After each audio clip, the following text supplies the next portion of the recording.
మీ బంగారం తాకట్టులో ఉందా? నెల నెల వడ్డీ కట్టలేకపోతున్నారా? ఆచారి గోల్డ్ 9030022345.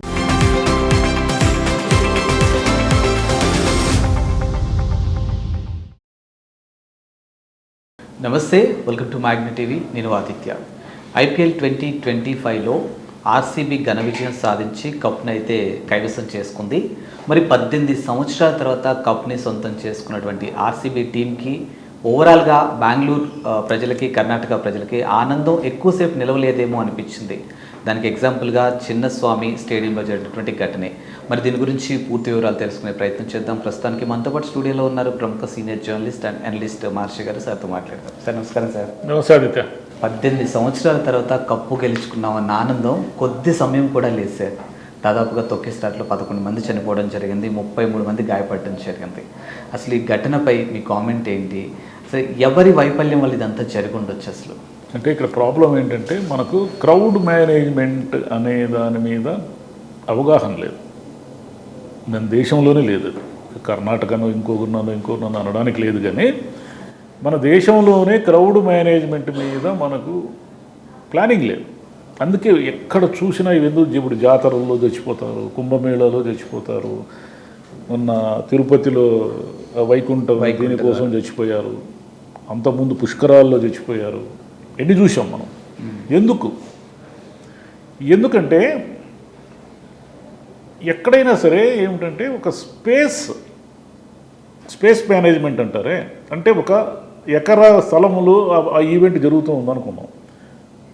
అక్కడ ఆ స్పేస్లో మ్యాక్సిమం ఎంతమంది పడతారు అనేది ఒక అంచనా.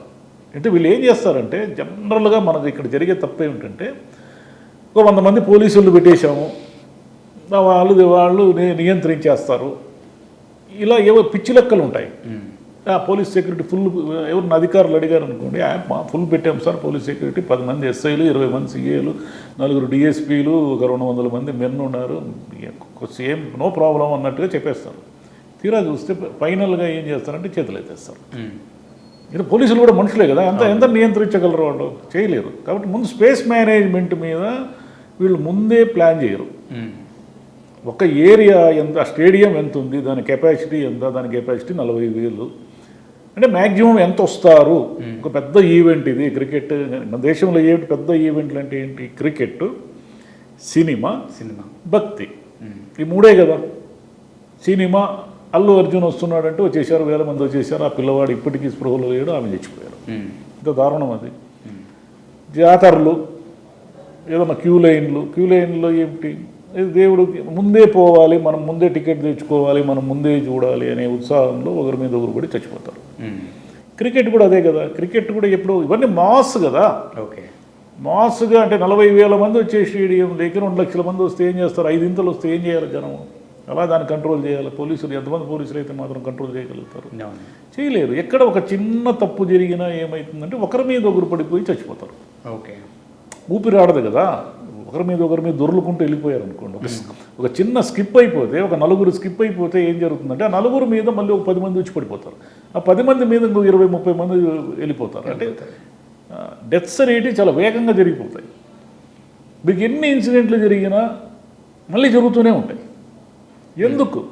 మనం ఎందుకు దాన్ని నియంత్రించాలి అంటే చాలా దేశాల్లో జరుగుతుంది, కానీ మిగతా దేశాల్లో ఏమిటంటే ఒక్కొక్కసారి అన్యూజువల్ ఈవెంట్స్ జరిగినప్పుడే తొక్కిసలాట జరుగుతుంది. మిగతా దేశాల్లో ఫుట్బాల్లో గొడవలు జరిగినప్పుడు ఇలా అక్కడ కూడా చచ్చిపోయారు చాలామంది. అక్కడ ఎందుకు చచ్చిపోతారంటే 2 జట్ల మధ్య ఘర్షణ జరిగినప్పుడు ఇంకా అది వాళ్ళిద్దరూ కొట్టుకోవడం వల్ల గొడవలు జరిగి తొక్కిసలాట జరిగి చచ్చిపోతారు. ఓకే, ఇక్కడ గొడవలు కాదు, ఇరు వర్గాల గొడవలు కాదు ఇవి.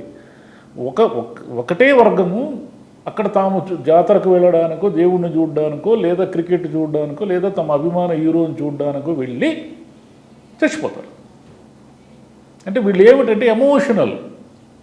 ఇక్కడ జరిగేదంతా మనం కీలకమైన విషయం ఏమిటంటే ఎమోషనల్గా ఉండి తాము ముందు చూడాలని, తాము ముందు టికెట్ తెచ్చుకోవాలని, ఏమైనా సరే తమ హీరో దగ్గరికి వెళ్ళి షేక్ హ్యాండ్ ఇవ్వాలని, ఇలా ఏమో ఉంటాయి వీళ్ళకి. ఈ ఎమోషన్స్ ఓవర్ వర్క్ అవ్వడం వల్ల దాని దగ్గరికి పోవడానికో లేదా హడావుడిగా తోసుకుంటూ ముందుకు పోవడానికో ట్రై చేస్తారు. ట్రై చేసినప్పుడు ఏం జరుగుతుందంటే పోలీసులు కూడా దాన్ని నియంత్రించే దాంట్లో భాగంగా లాఠీలతో కొట్టడం మొదలు పెడతారు.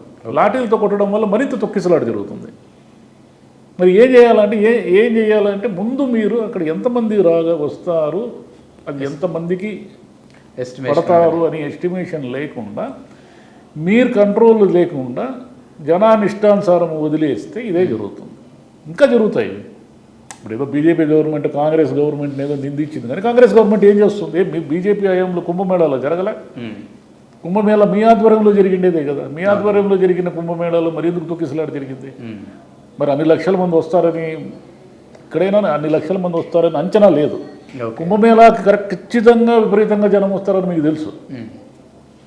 5 లక్షల మంది అనివార్యంగా వస్తారని తెలిసిన చోట కూడా ఎందుకు ముందు జాగ్రత్తలు తీసుకోలేదంటే ఇదే ఈ క్రౌడ్ మేనేజ్మెంట్ మీద మినిమం ఇప్పుడు మనకి ఏని మీద అవగాహన ఉండదు. మీకు కావలిస్తే ఇప్పుడు మనకు ఉదాహరణకి ఫైర్ డిపార్ట్మెంట్ ఉంది కదా. ఫైర్ డిపార్ట్మెంట్ వాళ్ళు ఏవో క్లాసులు తీసుకుంటుంటారు. మన ఇళ్లలో అపార్ట్మెంట్లో ఫైర్ ఇవి పెట్టింటారు, మీకు ఎర్రగా ఉంటాయి చూడండి, త్రిభుజాకారంలో పెట్టింటారు. ఏ ఒక్కడికైనా దాన్ని ఎలా వాడటమో తెలుసా? ఫైర్ సేఫ్టీ ఎవరికైనా. ఇప్పుడు అక్కడ ఒక 10 మంది సెక్యూరిటీ గార్డులు ఉన్న కమ్యూనిటీ బిల్డింగ్లో మీరు అడిగి చూడండి, అంటే ఎవరికి తెలుసో దాన్ని ఎలా వాడాలో తెలియదు కదా. మరి తెలియనప్పుడు ఎందుకు పెడతారు? అడుగడుగునా పెట్టింటారు. ఎందుకు అవి అంటే గుడ్డిగా థియేటర్లో ఉంటాయి. అవి థియేటర్లో ఎవరికైనా అవి ఎట్లా వాడాలో తెలుసా? ఒకవేళ అగ్ని ప్రమాదం జరిగితే తెలియదు. ఇప్పుడు మనం ఇన్నేళ్ళుగా నా చిన్నప్పటి నుంచి చూస్తున్నా, థియేటర్లో చూస్తున్నా, ఎక్కడ చూసినా ఫైర్ సేఫ్టీ ఉంటుంది కదా. అది ఎలా వాడతారో ఎవరికైనా తెలుసా? ఇట్లా ఉంటుంది మన మేనేజ్మెంట్ కూడా. క్రౌడ్ మేనేజ్మెంట్ అనేది మనకు అసలు zero knowledge. Zero knowledge crowd management. మనకి జనం వస్తే పోలీసులను పెట్టి కంట్రోల్ చేస్తాము అనే ఒక పిచ్చి భ్రమ తప్ప అసలు అంతమంది ఆ చిన్న స్పేస్లోకి అంతమంది జనం వస్తే న్యాచురల్గా తొక్కిసలాట జరుగుతుంది కదా అనేది అసలు ఆలోచించాల్సిందే. స్పేస్ ఎంత, ఆ ఈవెంట్ ఏమిటి, దానికి ఎంతమంది వస్తారు, ఈ లెక్కలు కనుక కరెక్ట్గా తేల్చుకుంటే మినిమం అవాయిడ్ చేయొచ్చు. కనీసం అవాయిడ్ చేయొచ్చు. పూర్తిగా 100% నువ్వు అవాయిడ్ చేయలేకపోయినా అట్లీస్ట్ 10 ఇన్సిడెంట్లలో 9 జరగకుండా అయినా చూడొచ్చు. మనం 10 ఇన్సిడెంట్లలో 9 జరిగేలా చూస్తాం.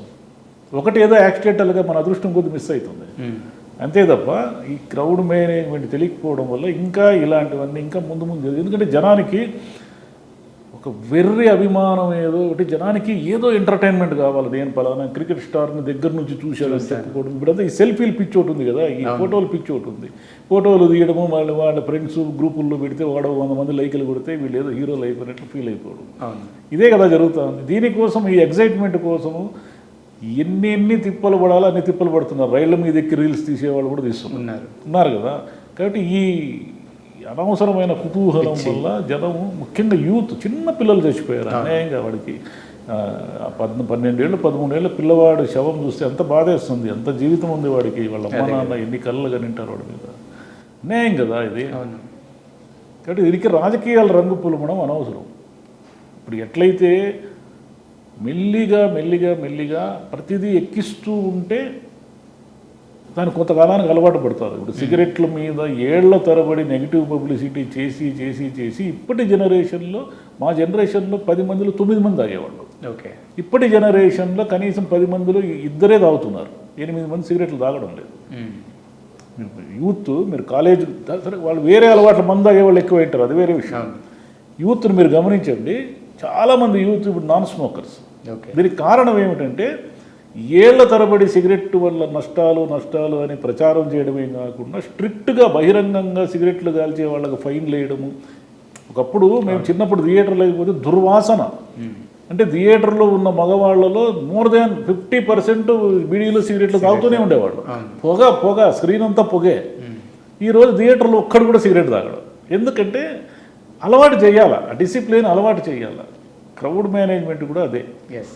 దాన్ని అలవాటు చేసి గట్టిగా స్ట్రిక్ట్గా ఉంటే ముందు ఇవన్నీ జరగకుండా ఉంటాయి. లేకుంటే ఇంకా మనం ఇట్లా జరుగుతూనే ఉంటాయి, మాడుతూనే ఉంటాం. తొక్కిసలాట అనే పదం న్యూస్లో నిరంతరం కనిపిస్తూనే ఉంటుంది. Thank you.